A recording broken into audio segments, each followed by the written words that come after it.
more than half a century, Palestinians and Israelis have been locked in a deadly struggle over conflicting claims in what many call the Holy Land. The violence of each side against the other breaks out again and again.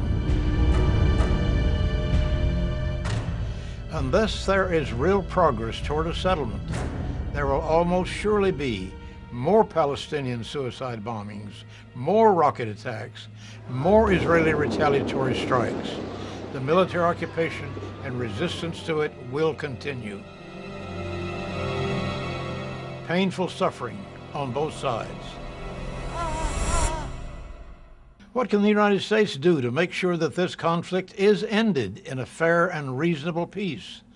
That is one of the highest priority issues on the Obama administration's foreign policy agenda. I'm Landrum Bowling, a one-time foreign correspondent, later professor, college president, currently an advisor for non-governmental programs of humanitarian assistance and reconciliation in the Middle East. In that role and on other assignments in the region, I came to know a remarkable group of Israeli, Palestinian, and American leaders, all deeply concerned about how to end the violence. Among them are four of our most knowledgeable senior American statesmen. They are President Jimmy Carter, former Secretary of State James Baker, and two veteran foreign policy experts, General Brent Scowcroft and Dr. Zbigniew Brzezinski, both of whom served as national security advisors in the White House. All four see an emerging new hope for peace in the Middle East if bold and determined actions are now taken by the United States. Faced with all of the terrible things that have happened between the Palestinians and Israelis that continue to happen, the war in Gaza, the continuing of the occupation, and with the growing sense of bitterness and frustration, many people are saying that peace is not really possible. Are you still hopeful that a peace can be made? Well, I am. I never have lost faith in the possibility or probability of inevitability of peace.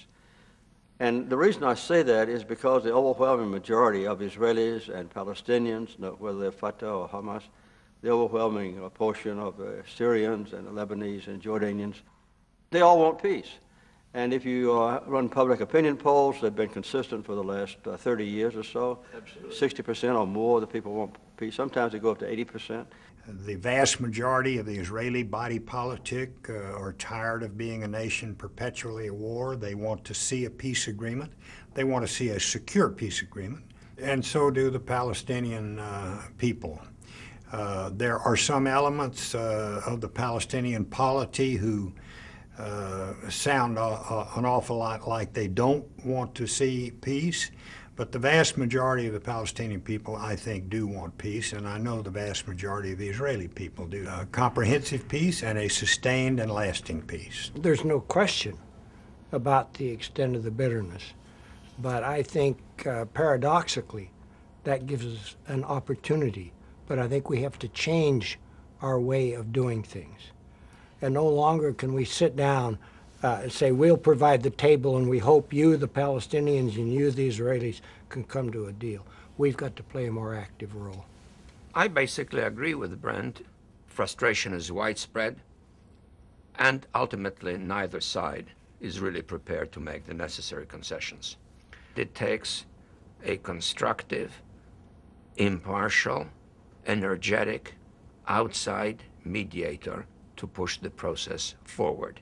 And there's only one candidate who can fill these qualifications, and that is the United States, and more specifically, the President of the United States. Make no mistake about it, the United States is the indispensable party in terms of getting a peace deal negotiated between Arabs and Israelis because of our relationship with Israel. No American administration will ever abandon Israel. There's no point assigning blame and saying this one is more